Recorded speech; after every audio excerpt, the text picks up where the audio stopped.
Nice. Hey, Corey, let me ask you. So Jason played high school basketball, played college basketball, and was a good shooter. Yeah. All right? But if you had unguarded 100 three-pointers here from the corner three, what is a good number for you to make? Like you'll feel good about it. I think feeling really good about it, I'll be in the 80s. Anything below like 76, 70, 77 is going to be a little bit upset. Yeah, upsetting. Ooh. Is that right? Yeah. Wow, that's pretty sick. And that would be your number one spot, the corner? Yeah. I mean, like most I can't remember last time I shot 100 threes in a row from the corner, but yeah, I mean, I would say, because I'm going around from 5 spots, it's usually like 75 or so is the number I try to go for. Yeah, I don't know if you know, there was a viral video of Gil back in the day when he was here. And he was shooting one-handed, and I mean, he almost made like 100 in a row, just one-handed. I think he made like a big bet with somebody, and he ended up shooting him left-handed. Yeah, he made him left-handed, he made it right-handed. Sounds like Gil. Yeah, right? Yeah. I mean, he made a bunch in a row with his left hand, right hand, one hand. Yeah, just flicking his wrist. Like, the strength of his wrist was insane. I don't know. The number of guys that can shoot threes now, it's probably normal to you. Yeah, I mean, it's kind of what I get paid to do. That's what you get paid to do, but everybody can do it. You're the best. You're the elite. Yeah, no, you have to do that at a minimum to play in the league, pretty much. Right? Across the board, It's insane. I'll tell you who's hitting a lot of threes, the Pacers. Yep. You're so right. I just had to lighten it up a little bit. You're so right. I had to lighten it up. But you know what? You're gonna get the Grizz tomorrow. You're gonna get them. I like our matchup. Before we dive into the basketball, let's get to know Corey a little bit. We were during the break, so we kind of found out where he lives and what he likes to do. What's the number one app you use on your phone? The number one app I use other than like the text message, app, that's kind of boring. I would probably say Instagram. Instagram. Yeah, Are you a Reels guy? Do you sit there and just watch your Reels all day? Yeah.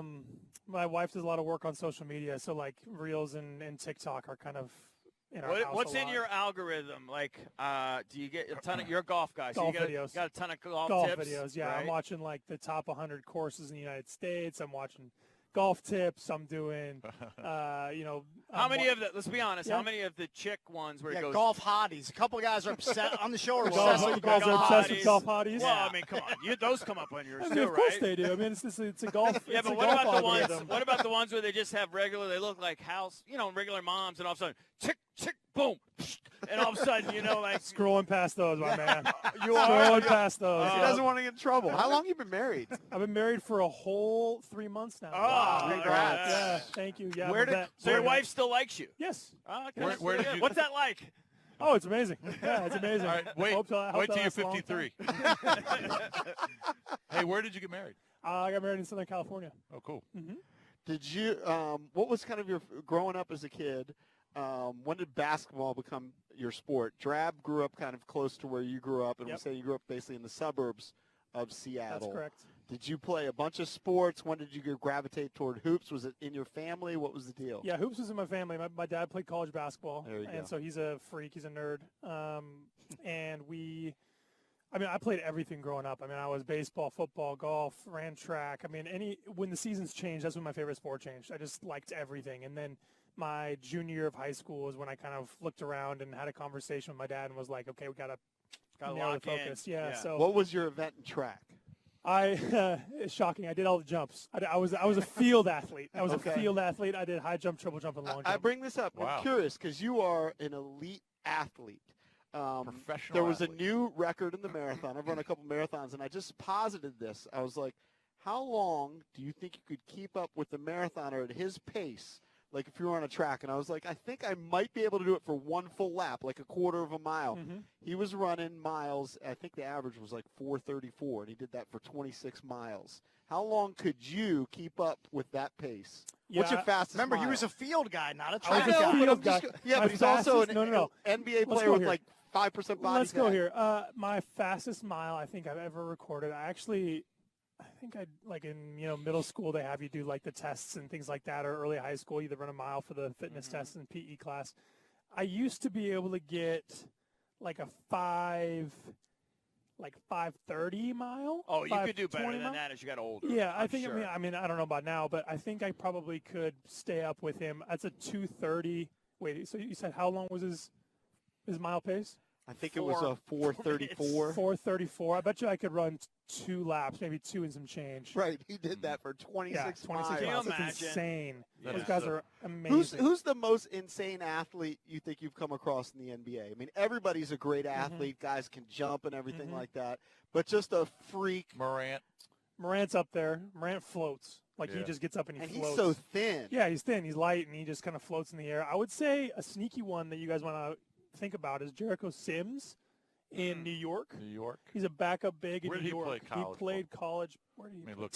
Texas. And why do you say that? What is it about him? I mean, I think he's like 6'10 plus. He's probably 260, 270s. I mean, he's just shredded. And he for how big he is, that guy can put his nose above the rim. In Texas. Yeah, he's a roller lob threat, and he's a freak athlete. He worked out before the draft in Phoenix, and I got to see him, and it's just really so impressive. Where would Bilal rank, like amongst freaks? I mean, he's young, he's 19, but Bilal is young, but I mean, I've seen some pretty special things out of him. Even in our game against Indiana, I mean, he had some blocks and some steals that were pretty impressive, and he had a block late in the game, like when the game was out of hand. Yeah. I think there was like a minute and a half left, and a guy was streaking towards the hoop, and he just came out of nowhere and blocked it. Like, when the game's out of hand, it's garbage time. A guy could just be like, you know what, I'm not going to go for this block. But he's a 19-year-old kid that made that play. That's something that has to jump out at you and the coaching staff. Totally, and he's a pro, too. He's a pro. Like, he's been a pro for a while now, and he gets it. And so, no matter what time's on the clock, he's going to play hard. And being 19, sometimes you just don't know any better. Hey, Corey, all right, so get back to golf. Is there a track in the States that you haven't played yet that you really want to play? There's so many. Have you played Pebble yet? I haven't played Pebble. I haven't done any of the Monterey stuff yet. You got to play Pebble. It's unbelievable. I know. I've heard. Is there another one that you really want to play? I've had the, Wisconsin loop kind of on my bucket list for a while. The Whistling Straits and the Sand Valley and things like that up there. That's a good summer trip for the fellas to go on here in a few years. Yeah. Who's your guy? Are you a Tiger guy? Are you a Phil guy? You're a JT guy? I'm a Tiger guy, obviously. I think anybody who's watched, when I was growing up, when I was little and getting into golf, Tiger was peak. So watch Tiger a ton. Now, I'd say my favorite golfer is Max Homa. Oh, okay. Yeah, he's a Scottsdale guy. Boy. Yeah, as a California Scottsdale guy. I like his game a lot. I wish He's I could big hit on cuts like social him. media, too. Yes. So, he's a very funny dude. Yeah. So growing up on the West Coast, and you grew up in Washington, Seattle, and then obviously went to Gonzaga, and then now you're an East Coaster because you've been here for 3 years. What do you think of the East Coast compared to the West Coast? Just traded Washington's, really. Yeah, you did. I mean, it is a lot different. Yeah. It is a lot different. I enjoy the energy out here. I enjoy kind of how people move and how fast-paced things are, especially in this town. Yeah. But I do enjoy my 4 or 5 months every summer going back and kind of lowering my blood pressure a little bit. You don't enjoy the West traffic. Coast. The No, I do Seattle not traffic enjoy- can't be anywhere near the. It's close. No, It is close. It covers more distance. Everything here is just all congested. You wouldn't believe how long it takes to get 3.5 miles out here. It's crazy. What's a typical day for you? So you're in Arlington. You have to come here for practice. When do you go back? Pretend it was a game day. A game day. So I'd be in here in the morning. Usually we have shoot-arounds in the morning here. What's morning? We usually start at 10. So I'll probably get in and get some treatment and body work done around 9. Get warmed up, go through the shoot-around, and then get extra shots up at the end. So probably out of here by 11:30. 11:45, and then go home and nap. And I'm usually at You're a nap guy. I'm a All these huge NBA nap guys guy. are nap Well, it's guys. NBA you and have to. NHL. Yeah, Yeah. a You lot have of to. nappers. A lot of nappers, Yeah. professional sleepers as well. Right. And then probably back at the arena at 4. Is the road 7 trip a.m. nap to better, or is trip? the home nap better? Oh, that's a Which good is better? question. That's a good question. I've started to kind of come to the belief that I don't like to nap in the bed that I sleep in. It's a weird thing. All right. It's a weird thing. So, So where do you nap? I mean, the road nap in the hotel room usually hits different. You can crank the AC down. Oh, you it's shut so the great. blinds. It's pitch It's the black. best. Oh, it's amazing. Yeah. It's You amazing. definitely Wake know. up at a You different know the planet. life hack to get the blinds all the way closed, right? Do you clip them? You have to clip them Yeah, with that with the hanger. Yep, yeah, I clip mean, 'em shut. everybody knows that life Is hack. that an shut. Instagram reel or something? How did No, I miss that's that one? I don't know. that's a learned. I've been in a lot of hotel rooms Yeah. over the last couple of years. Yeah. So Do it's a you learned tip? lesson. Do you tip at every hotel? Yes. Like for the maid. Mm-hmm. Why? I'm never going to see him again. I mean, it's a little. Yeah. You make those them. guys, they clean It makes you feel good. I mean, do you guys like cleaning your No. house? No. I mean, think about that. They clean hundreds of rooms a day. Are they paid $2 an hour? No, they're paid a regular wage. That's fair. I don't know why you're such a Grinch about tipping maids. You What- tip bartenders. You But tip what do you tip? Bartenders are getting me drunk. You tip 5? 5 to 10, yeah. 5 to 10. Case was 10 was excessive. Hey, you know what? I took 5 back. I know. That happened. If you were I making- lost a lot at the casino. Okay, that's to fair. be honest, You gotta I get lost home. a lot that You gotta trip. get home. If you were making $4 million, you'd be tipping a lot more. Probably right.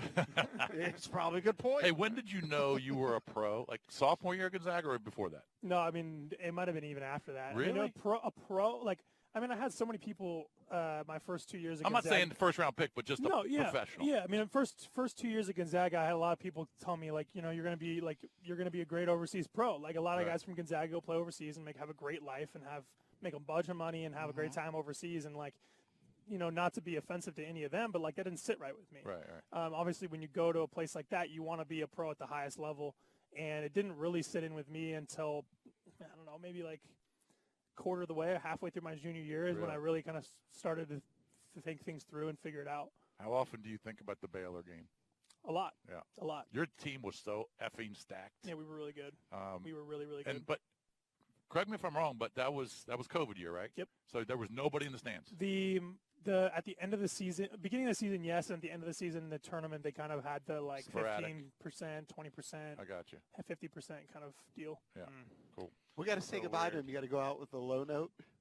Bring up a sore spot. What about the Baylor game? No, I just remember it. I mean, I thought it was a great game. I wish it would have been in obviously full capacity. That sucked that it was COVID. Yeah, year, that one. Yeah, I mean they kind of maneuvered the court in that bit. I mean they played it at a football stadium. They kind of shoved it into the end corner, zone and yeah, in the yeah. corner, and it was different. It was weird. I mean I have nothing to compare it to, But when you say you think about a game, all right, it's been a couple of years. You're in the NBA. You've got 82 games in the regular season. What are the moments that jump out at you that bother you?